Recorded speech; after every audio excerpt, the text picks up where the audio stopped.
On vous souhaite la bienvenue à ericlatour.com. Dans quelques jours, ce vendredi, va débuter le Salon de l'auto de Montréal, donc du 18 au 27 janvier 2019. Parlons des tendances de l'industrie. Il y a eu le Salon également de Détroit, le Salon de Los Angeles. Bref, on en discute de tout ça avec notre avocat et chroniqueur automobile joannais Jean-François Guay à l'instant.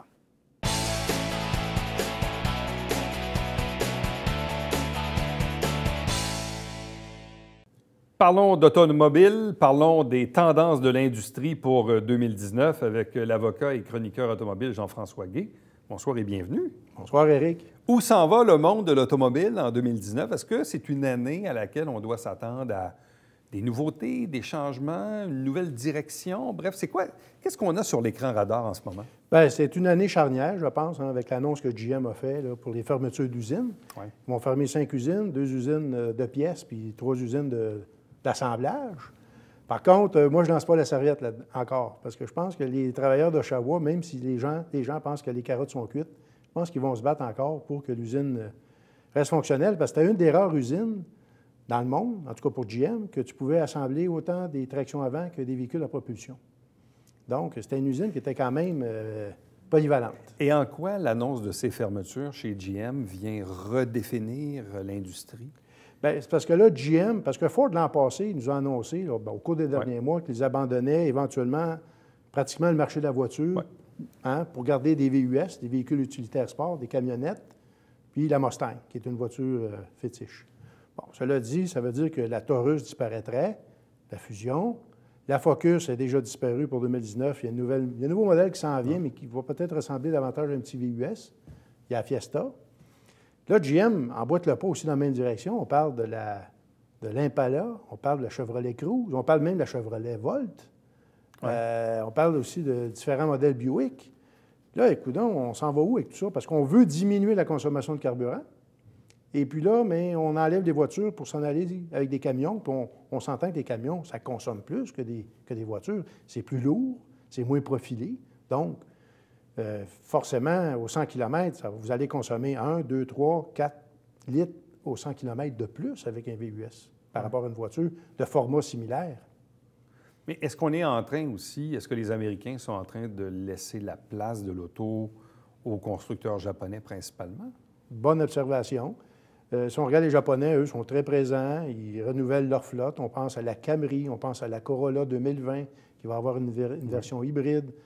On pense à la Mazda 3 qui vient de dévoiler au Salon de Los Angeles. On pense aussi aux Sud-Coréens. Si on regarde Hyundai et Kia, ils ont beaucoup de voitures, puis ils semblent miser, eux, là-dessus. Alors que les constructeurs américains, si on regarde aussi Chrysler, Fiat, FCA, c'est-à-dire Fiat Chrysler Automobile, à part de Fiat, si on regarde du côté de Dodge, il reste la Charger, il n'y a plus de voitures compactes, il n'y a plus de voitures intermédiaires. Chrysler mise beaucoup sur la gamme Jeep. Et le Ram, la camionnette Ram, qui représente, en tout cas au Canada, environ 39-40 des ventes du groupe de toutes les gammes confondues de Fiat Chrysler. Là. 39 des ventes de véhicules au Canada. C'est beaucoup. Donc, les Américains sont en train de délaisser certains segments. On pourrait dire que c'est ça. Par contre, moi, je trouve... Puis on dit qu'ils délaissent ça pour éventuellement s'en aller du côté des voitures électriques. Si on regarde Mais en même temps, GM annonce la fin de la Volt. Oui, pour la remplacer éventuellement par autre chose. Mais remplacer par quoi? La Volt, c'est un nom aussi légendaire, quant à moi, que la Prius. Ça a fait un véhicule qui a fait ses preuves. Ils disent que les ventes ne sont pas assez élevées. C'est sûr que les ventes sont quand même correctes au Québec, au Canada. Aux États-Unis, mettons-nous à la place d'un Américain. Un Américain, une voiture hybride, une voiture électrique, au Québec, à cause de l'énergie renouvelable qu'on produit avec Hydro-Québec, on mise beaucoup là-dessus. Mais si on regarde du côté de l'Ouest, dans l'Ouest canadien, présentement, on sait qu'est-ce qui se passe au niveau du pétrole, On ne fera pas de politique ce soir, fédérale, mais ça brasse en Alberta. Les Américains, pourquoi les Américains vont s'acheter une voiture hybride alors que le mois dernier, là, l'essence se vendait quoi? 1,06 1,5 le litre? Peut-être ça va encore baisser, on ne le sait pas. Donc, l'essence n'est pas assez chère. Pas assez cher, ce n'est pas un incitatif pour acheter une voiture électrique. Même chez nous, au Québec, Il y a des gens qui doivent se poser la question. On a beau penser vert, avoir l'environnement à cœur, je suis pour ça moi aussi, là. Mais si on regarde côté pratique, quelqu'un qui a un budget serré, pourquoi qu'il dépenserait plus d'argent pour une voiture hybride, une voiture électrique, alors qu'une voiture essence en bas de 20 000 voiture Bien, ça potable? reste toujours le même ratio. Ça dépend toujours, évidemment, du kilométrage qu'on fait et du nombre d'années qu'on garde le véhicule. Oui. Mais si on change de véhicule aux 3-4 ans, puis qu'on fait, je ne sais pas moi, 20-25 000 kilos par année, là, tu fais le comparable entre la voiture hybride ou électrique versus l'autre, puis tu calcules l'essence que tu consommes durant cette période-là. Oui. Et au final, tu n'es pas encore regagnant nécessairement, là. Tu n'es pas regagnant qu'une voiture à essence. Avec une voiture électrique. Oui, c'est ça. Effectivement.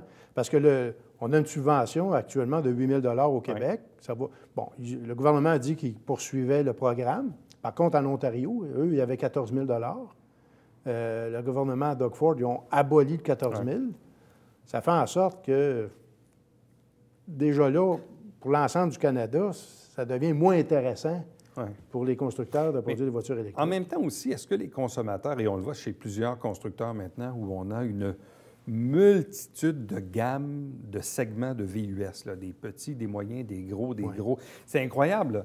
Je ne sais pas si les gens veulent se sentir plus en sécurité en ayant des véhicules un peu plus élevés, quelque chose qui, l'hiver, fonctionne un peu mieux. Je ne sais pas, il y a comme...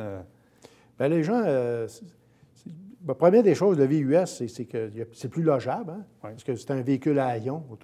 Hein? C'est un véhicule à haillons. Le coffre est plus logeable qu'une berline ou même une petite voiture à haillons. La garde au sol, comme tu dis, est plus haute.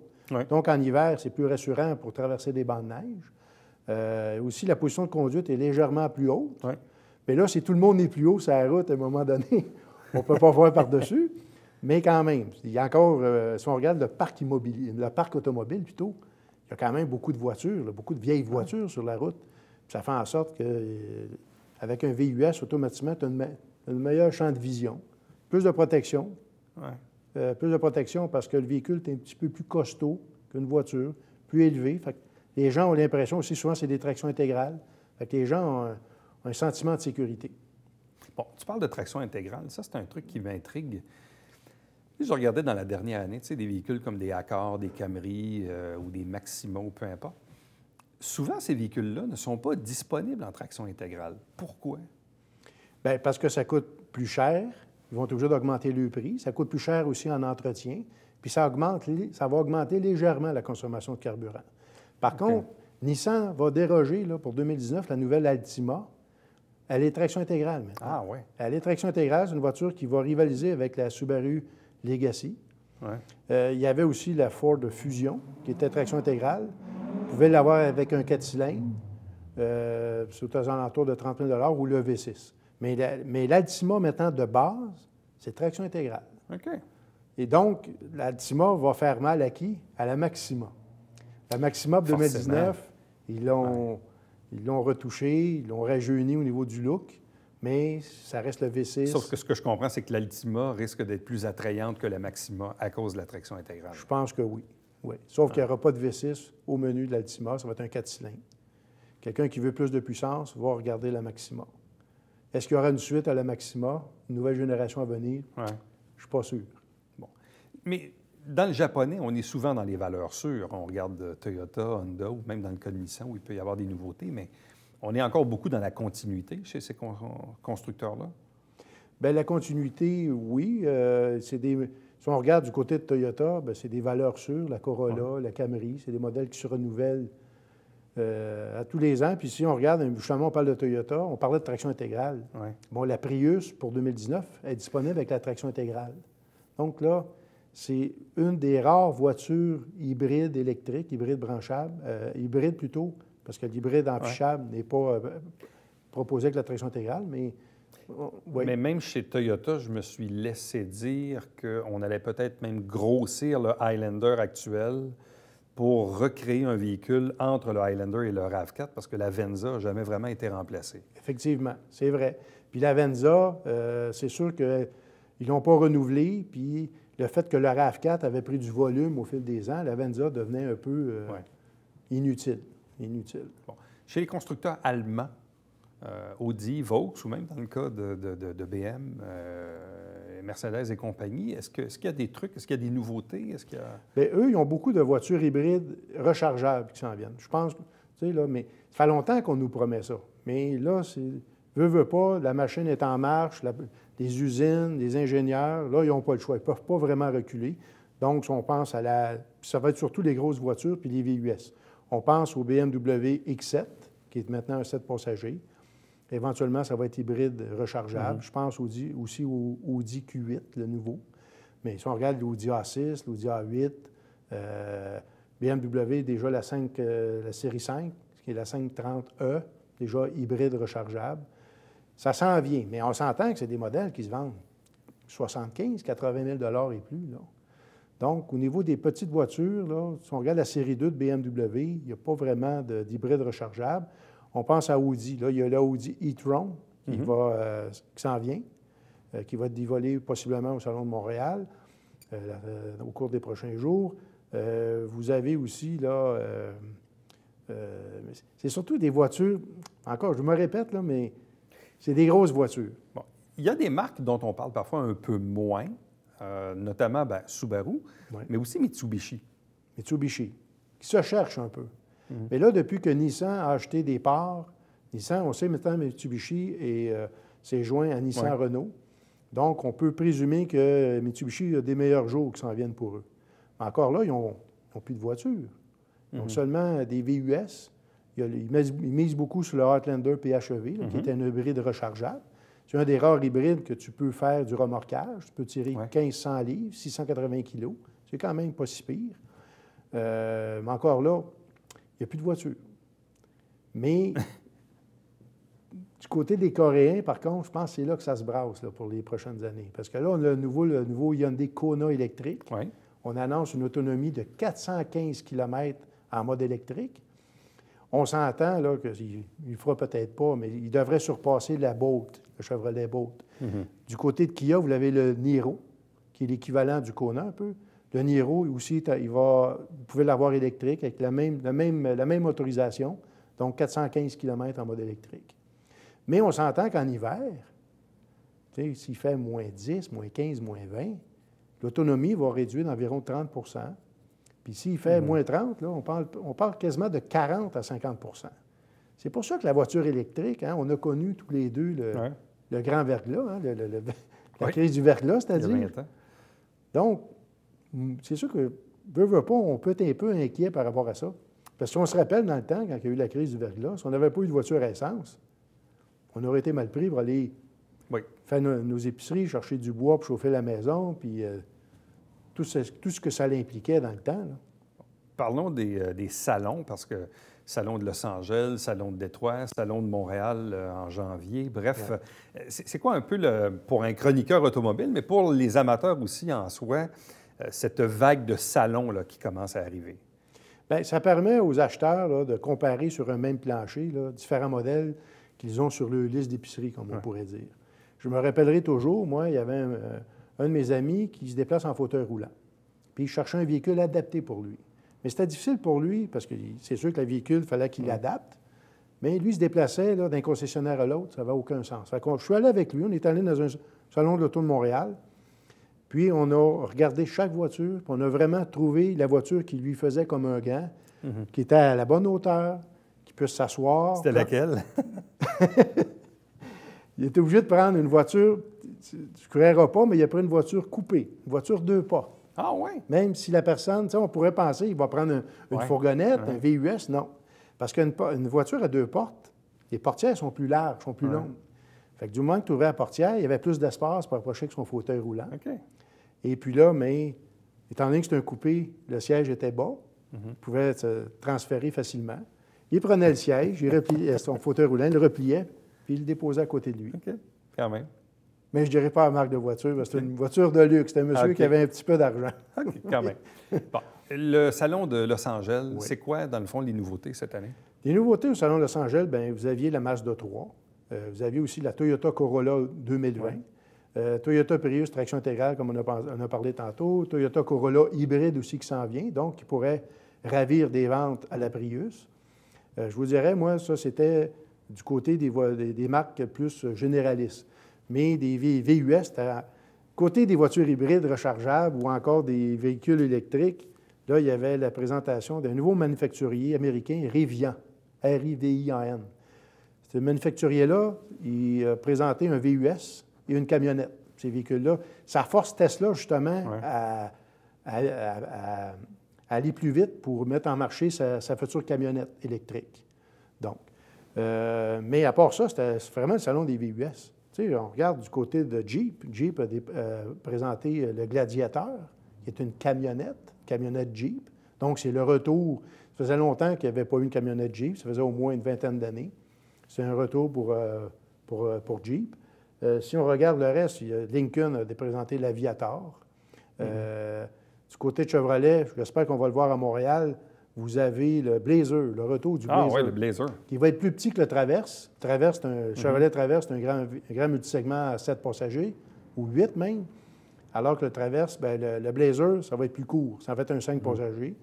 Honda aussi a présenté le Passport, qui est un Honda Pilot plus petit, encore une fois avec un 5 passagers au lieu de 8 passagers. Côté des voitures sport, bien, Mercedes a présenté une nouvelle Mercedes AMG GT, voiture de très haute performance, qui ont diminué le poids du véhicule. Mais outre ça, c'est surtout des améliorations des produits. On parlait du Kia Niro aussi, voiture électrique, 100% électrique, mais c'est la refonte des... ils ont rajeuni, ils ont restylé la silhouette de plusieurs modèles. Là, dans la séquence des salons, il y a quoi? La saison commence par Los Angeles? Los Angeles. Ensuite, c'est Détroit. Détroit, c'est le 12 janvier. Ouais. Montréal va ouvrir le 17 ou 18. Ouais. Donc, habituellement, les deux salons sont en même temps. Là, il y a quasiment une semaine de différence, mais ça ne va pas permettre au Salon de Montréal d'avoir davantage de nouveautés. Parce que Détroit, c'est quand même le salon des constructeurs américains. Par contre, Détroit va déménager en 2020, au mois de juin. Ça va être à partir du 8 juin en 2020. Moi, ça, je pense que ça va être une bonne nouvelle pour le Salon de Montréal, parce que ça va permettre d'avoir des nouveautés de Los Angeles. Le Salon de Los Angeles a lieu en novembre. Ouais. Fait qu'on va pouvoir, au Salon de Montréal en 2020, présenter un salon plus étoffé, avec plus de nouveautés. C'est un salon qui va prendre beaucoup d'importance, Montréal, je pense. Une fois que Détroit aura déménagé en juin. Exactement. L'an prochain. Puis là, après ça, bien, vous avez le salon de Chicago, le salon de Toronto en même temps, en février. Après ça, vous avez le salon de Genève en Europe, qui est au mois de mars. Puis là, mais pour 2020, vous allez avoir le salon de Détroit. Donc, le salon de Détroit, je pense que là, il va prendre beaucoup... il va devenir plus important. Oui. Ouais. Parce qu'après ça, on a le salon de Francfort, un autre salon européen. Francfort-Paris, eux, avec la ville de Paris, ils vont alterner d'une année à l'autre. Donc, en 2019, c'était à Francfort, en Allemagne. Ça, ce salon-là a lieu là, durant l'automne. Ouais. Ouais. Mais ici, tu parles d'Europe, ça me fait penser, je suis allé quelques semaines l'été dernier, conduit une Peugeot qui, étrangement, ressemble beaucoup à un Nissan Kicks, honnêtement. C'est à peu près la même copie conforme. Ouais. Évidemment, en Europe, les routes, les villages sont plus petits, donc les véhicules sont plus petits, tout ça. Ouais. Mais on regardait quand même de bons véhicules, Renault et Peugeot, ou même Citroën, qui ne sont pas disponibles au Canada. Effectivement. Et qui auraient peut-être leur place. Qui auraient peut-être leur place, mais si je ne me trompe pas, Mitsubishi avait une entente avec Citroën. Là, si on regarde le Outlander, là, il y avait une version... du côté de Citroën. Mais vous savez, les produits Renault, c'est Nissan. Hein? C'est Nissan qui est ici. Si Renault importe des véhicules ici, bien là, ils vont peut-être... ça coûte cher aussi repartir une nouvelle marque. Ouais. Mais j'ai toujours espoir, moi, que Peugeot, avec Citroën, fasse un bond en Amérique du Nord, parce que je pense qu'on n'a pas assez proche d'avoir une usine de voitures électriques. Oui, bien oui. Qui était Citroën-Peugeot. Là. À Saint-Jean. À Saint-Jean. Mais c'est pas arrivé. C'est pas arrivé. Parlons du job d'avocat. Oui. Avocat spécialisé toujours dans les contraventions, l'alcool au volant. Donc, ça touche beaucoup au domaine automobile. Effectivement. De façon indirecte. Oui. Là, il y a une nouvelle loi qui entre en force et qui fait en sorte que les policiers, dorénavant, peuvent nous arrêter, je dis entre guillemets, sans motif. Là. Oui. Parce que là, c'est un peu ça. Normalement, si un policier détectait un conducteur ayant pris de l'alcool, avait un motif raisonnable de l'arrêter, faire passer l'alcotest et tout ça. Là, la loi change. Ça veut dire quoi dans les faits maintenant? Bien, ça veut dire que, auparavant, comme tu dis, Un policier, mettons, quelqu'un, une conduite erratique. Quelqu'un aussi ne fait pas un arrêt obligatoire, un excès de vitesse. Les policiers peuvent l'arrêter, bien entendu. Puis à ce moment-là, s'il y avait une odeur d'alcool, les yeux vitreux, pouvaient demander c'est ceux aussi qui vont discuter avec le conducteur, vont lui demander est-ce que vous avez pris de l'alcool, tout ça. Puis si les gens disaient oui, bien, il y avait des motifs de faire passer un alcotest. Et avant de faire passer l'ADA, l'appareil de détection d'alcool. Ouais. Ça, c'est le petit bidule, là, souvent, qu'on voit, là, qu'on souffle à côté de la voiture de police. Mais là, maintenant, ils n'ont plus besoin d'avoir de motifs. C'est sûr que dans le cas de la sécurité routière, il y a un article, le 636. 636, ça permet aux policiers actuellement, avant que la loi rentre en vigueur, comme l'an dernier, par exemple, ils peuvent arrêter n'importe qui sur la route pour identifier le conducteur. Ouais. Ça, c'était déjà dans le code. Mais là, c'était pour identifier la personne. Mais là, avec les modifications au code criminel, ils peuvent arrêter n'importe qui, sans motif, pour vérifier l'état d'ébriété des personnes. Là, ça se complique. Parce que là, moi, je pense, mais c'est sûr qu'il va y avoir des contestations, ça va possiblement se rendre jusqu'en Cour suprême, mais si tu n'as pas de motif, là, c'est parce qu'on devient... Tu sais, je m'excuse auprès des policiers, mais on devient dans un état policier. Si les policiers peuvent arrêter n'importe qui, n'importe quand, bien, pour X raisons, s'ils n'aiment pas la personne qu'ils viennent de croiser sur la route, c'est une personne qui est connue, admettons, des policiers, ils peuvent peut-être l'arrêter. Ils peuvent peut-être, même si les policiers vont nous dire que non, ils peuvent peut-être l'arrêter pour faire une vérification. Mais c'est quoi, tu crains un abus de pouvoir? Un abus de pouvoir. Ou un potentiel d'abus, disons? Un abus de pouvoir. Puis je pense aussi à moi-même, je pense aux citoyens, ceux qui ne consomment pas d'alcool, ne consomment pas de cannabis. Ces gens-là vont circuler tranquillement sur la route, puis ils se font arrêter par les policiers. Ils vont se faire demander de souffler dans l'appareil, mettons l'appareil d'ADA, même si je n'ai pas d'odeur d'alcool, même si je n'ai pas les yeux rouges, ils vont pouvoir me le demander. Puis si, pour X raison, l'ADA ne fonctionne pas, il est défectueux, même si on nous dit que la machine est entretenue, est calibrée, etc., il n'y a rien qui nous dit. Je suis dans l'automobile, je sais très bien que les automobiles, ça fait défaut. N'importe quel appareil mécanique, électronique peut faire défaut. Donc, si un ADA fait défaut, puis la personne est accusée d'avoir refusé, admettons, de souffler dans l'ADA, bien ça, on s'entend, c'est accusé au criminel. Puis ça, c'est une interdiction de conduire pendant 3 ans, un refus. Ça veut dire que la personne va se retrouver avec 3 ans avec un éthylomètre dans sa voiture, puis un dossier criminel. C'est sûr qu'on va pouvoir se défendre, mais on s'entend que souvent, les gens, on ne va pas saisir un ADA pour faire une vérification par un expert si la machine était défectueuse il y a 6 mois, quand la personne est accusée 6 mois plus tard devant le tribunal. Ça complique les choses. Puis il va y avoir aussi des détentions, quant à moi, arbitraires, parce qu'on s'entend que si tu te fais arrêter pour un alcool au volant, puis tu es sobre, puis les policiers t'arrêtent. Ça va contre la charte, quant à moi, une détention. Puis s'ils t'amènent au poste de police, pour subir des tests symptomatiques, ils vont te détenir, ils peuvent te passer les menottes. La personne claustrophobe va embarquer dans la voiture de police. Cette personne-là peut faire une crise, ça peut engendrer beaucoup de problématiques. Puis cette personne-là n'est pas un criminel, là. La personne peut être à jeun. Moi, je pense que ça prend des motifs. Puis des motifs, c'est l'odeur d'alcool, les yeux rouges, conduite erratique. Mais là, c'est comme ça. Fait que j'ai hâte de voir si les accusations vont passer le test là, de la charte. C'est ce que l'avenir nous dira. C'est ce que l'avenir nous dira. Mais moi, je t'avoue que je t'inquiète. Ça m'inquiète. Pour tout le monde. Jean-François Gay, merci beaucoup. Ça me fait plaisir. On va se souhaiter, bien sûr, une année 2019 bien remplie. Que ça roule comme sur des roulettes. Et que ça roule comme sur des roulettes. Et là, tu te promènes avec quoi, là, ces temps-ci? Ah, bien, j'ai à l'essai, là, le nouveau Subaru Forester. Ouais. Pour 2019, le modèle a été amélioré grandement. C'est un véhicule qui est très agréable en hiver, là. Ça me permet de vérifier la motricité des Subaru, là. J'aime bien ça. Ouais. Et j'ai aussi un Cadillac XT5. Okay.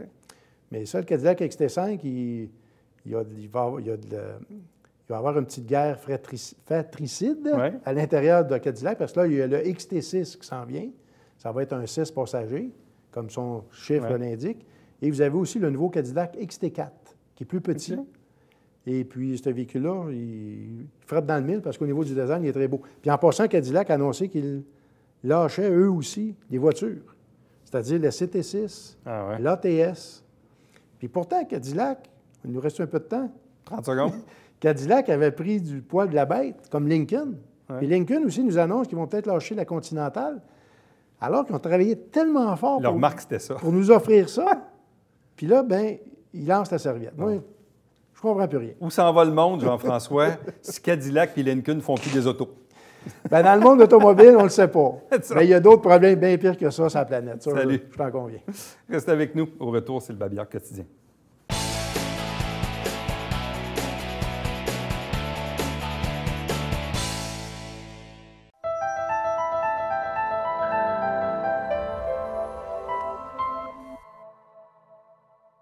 Mesdames et messieurs, bonjour et bienvenue à la Justice entre nous. Mon nom est Serge.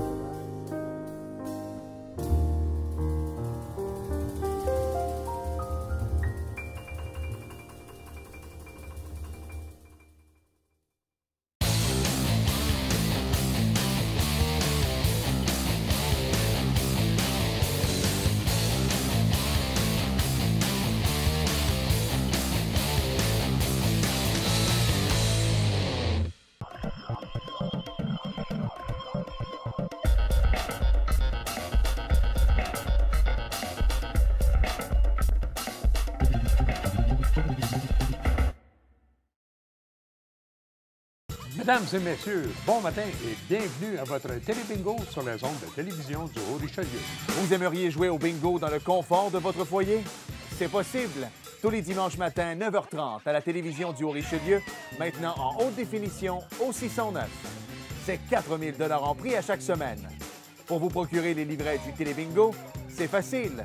Consultez la liste de nos 30 dépositaires au www.tvhr9.com.